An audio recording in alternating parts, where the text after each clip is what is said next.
Muito bem, agora eu vou pedir um pouquinho da paciência de vocês, porque nós perdemos a gravação daquela análise que eu fiz dos versos 26 até o 27. Eu vou dar uma retomada aqui para que a gente possa rever aquela questão. Capítulo 1, quem já esteve aqui vai recordar o que a gente falou, quem não esteve vai ouvir, tá bem? E que é o seguinte, quando Paulo está descrevendo a perdição dos gentios, ele descreve a perdição dos gentios usando uma expressão que se repete 3 vezes nesse trecho que vai do verso 24 até o verso 32. No verso 24 ele diz: Deus os entregou, por isso Deus os entregou. Ele está dizendo o fato dos gentios terem dado as costas para Deus, terem querido viver seus próprios caminhos. Então, quando eles vivem seus próprios caminhos, Deus os entrega as consequências desses próprios caminhos. É isso que quer dizer essa expressão. Deus os entregou, querem ir por aí, vão, mas também assumam as consequências. Então diz isso no que se refere à impureza sexual, que é no verso 24. Deus os entregou à impureza sexual. Diz isso no verso 26. De novo, por causa disso, Deus os entregou no que se refere às paixões vergonhosas, que é uma outra expressão que ele usa. E, finalmente, ele diz isso no verso 28, quando diz lá: além do mais, visto que desprezaram o conhecimento de Deus, ele os entregou a uma disposição mental reprovável.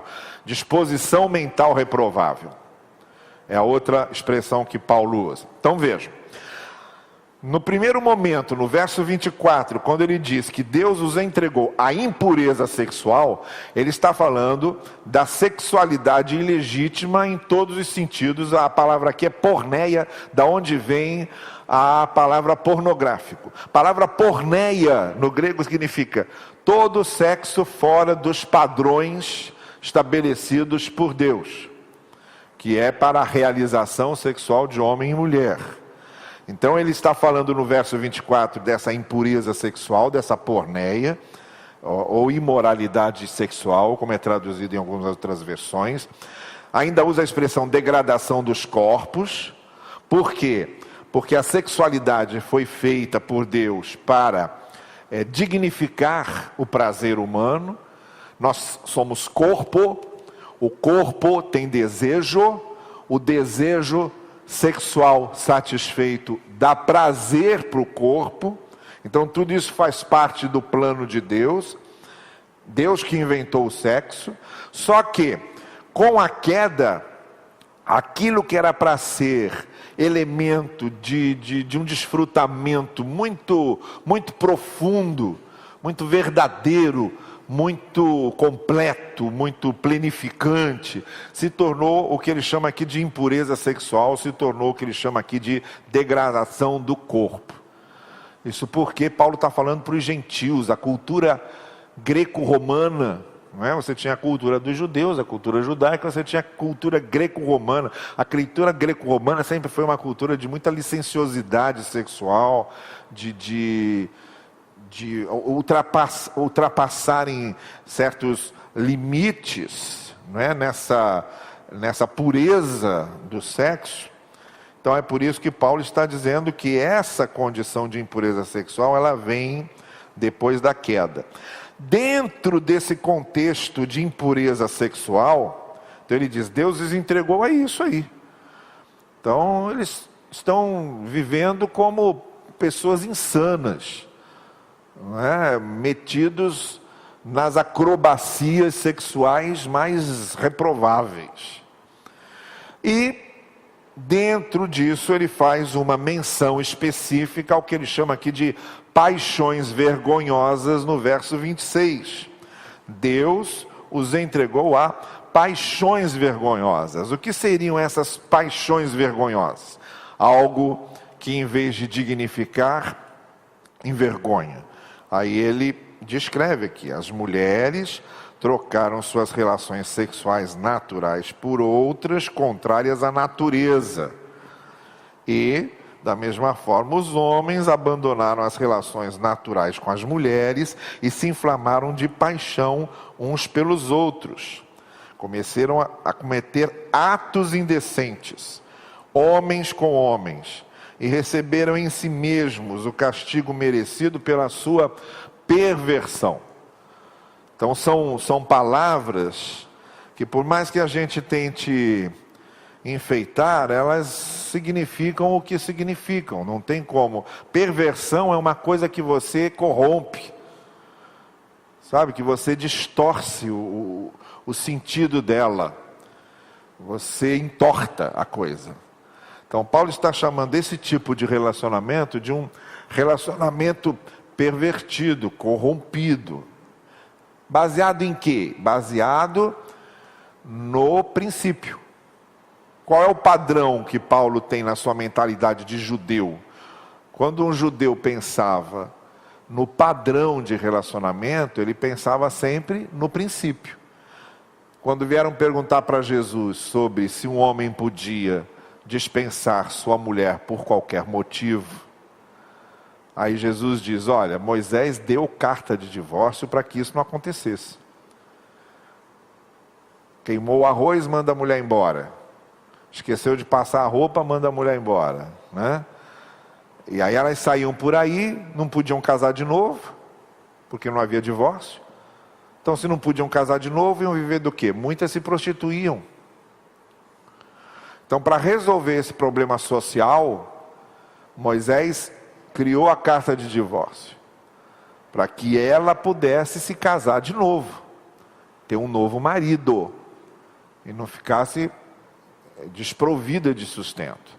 Vamos lembrar, naquele tempo, tempo do patriarcado, não havia essa independência econômica e intelectual da mulher que temos hoje. Então era um mundo totalmente diferente. A carta de divórcio para algumas era uma salvaguarda para que não precisassem fazer a única coisa que uma mulher podia fazer para ganhar dinheiro sem ser casada, que era se prostituir.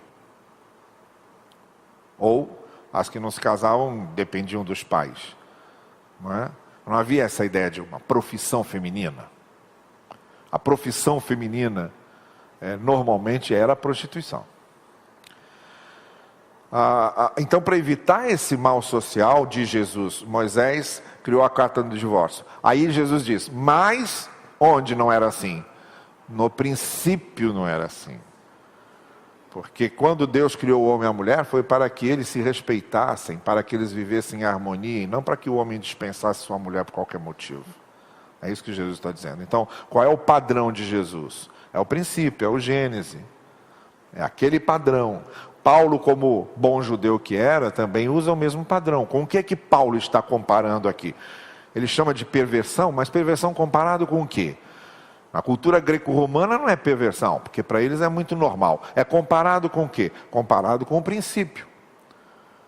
Onde você tem a narrativa de Gênesis 1, 27. Homem e mulher os fez à sua imagem. A sua imagem fez homem e mulher. Então a ideia da complementaridade é exatamente essa. O homem, ele reflete uma parte da imagem de Deus. A mulher, ela reflete uma parte da imagem de Deus. Mas a imagem de Deus, na sua harmonia completa, isso eu estou dizendo, dentro da categoria do princípio. Na categoria do princípio, homem e mulher, juntos, é que eles mostram a imagem de Deus completa. E a questão é que, quando não há união dos sexos opostos, falta essa complementaridade. O homossexual é aquele que não consegue se relacionar com o diferente. Ele só consegue se relacionar com o igual. Do outro lado da cama eu tenho que ter um igual a mim. Então não há essa complementaridade da imagem de Deus. Essa é a questão, como o princípio é colocado como padrão. Então Paulo vai chamar de perversão, de corrupção da ideia original, do propósito original do princípio. É em cima disso que Paulo diz que estão indo contra a natureza. Normalmente, pessoas, comentaristas que querem, de certa forma, defender a homossexualidade como uma opção aprovada pela Bíblia, eles usam esse texto e interpretam que Paulo está se referindo ao seguinte: se eu sou um heterossexual e me relaciono com um homossexual, eu estou indo contra a minha natureza, porque a minha natureza não é de homossexualidade, ela é de heterossexualidade. Então, Paulo estaria dizendo isso. O que Paulo está dizendo que é pecado é um heterossexual se relacionar com um homossexual, porque ele está indo contra a natureza dele. Mas não é isso que o texto está dizendo. O padrão estabelecido na mentalidade de Paulo, o que é a natureza original, é aquela estabelecida no padrão da narrativa mítica do Gênesis, tá? Do casal que se completa a imagem de Deus. É isso que é ir contra a natureza. Contra a natureza é o relacionamento de alguém que não seja o meu oposto, que seja o meu igual. Então eu costumo dizer o seguinte, e foi o que eu disse aqui naquela vez quando nós estudamos isso, há questões que ainda precisam ser estudadas na questão da homossexualidade. Como a igreja vai trabalhar com essa questão da homossexualidade, as questões psicológicas para que a condição da homossexualidade possa existir, a questão do direito dos homossexuais. Bom, há uma série de coisas que eu mencionei aqui naquele dia e que tem a ver com esse assunto, que a gente precisa debater isso porque é um assunto do momento. Agora, não tem como esconder que no que se refere a textos bíblicos, a homossexualidade não é aprovada, nem é incentivada, não é aceita como natural. Isso é muito diferente de dizer que você precisa perseguir, aniquilar ou mutilar homossexuais. É muito diferente dessa teoria de homofobização. A questão toda é que, no relato bíblico, a homossexualidade aparece inclusive na lista de Paulo, de 1 Coríntios, quando ele coloca ali uma lista de pecados, a homossexualidade está entre os pecados não aceitos como vontade de Deus, não é? Então, o que Paulo está dizendo aí é o seguinte: ele está mostrando com essa descrição de que maneira a queda perverteu as coisas. Nessa questão e em outras tantas. No meu entender, todos nós, sem exceção, temos as marcas da perversão da queda, de alguma forma. De alguma forma temos. As marcas da perversão da queda. E vou mais. Todos nós, na área sexual, também estamos marcados muito com a questão da queda. Depois da queda, nenhum ser humano é 100% normal na sua sexualidade. A queda danificou tudo. Então, o meu problema pode não ser a homossexualidade, mas a minha capacidade de ter um prazer puro no sexo também ficou danificada de alguma forma, e eu carrego comigo esse dano e esse prejuízo. Estão entendendo o que eu estou dizendo? Então, de alguma forma, a nossa capacidade de nos realizarmos profundamente no sexo, ela foi danificada. Não é à toa que a grande maioria dos casamentos acaba ou por falta de comunicação e mais ainda por falta de uma vida sexual adequada. Ou o casamento pode não acabar, mas carrega-se ali uma frustração interior, às vezes nunca revelada, por anos e anos, porque a queda nos tornou incapazes de uma realização sexual profunda, verdadeiramente pura e verdadeiramente completa. Isso se dá com a questão da homossexualidade, se dá com outras tantas questões na área sexual. É uma marca que trazemos em nós. E Paulo está usando justamente essa área da sexualidade para mostrar isso. E mais uma vez, ele está revelando que o nosso problema é o problema da queda. Deus, quando fez tudo muito bom.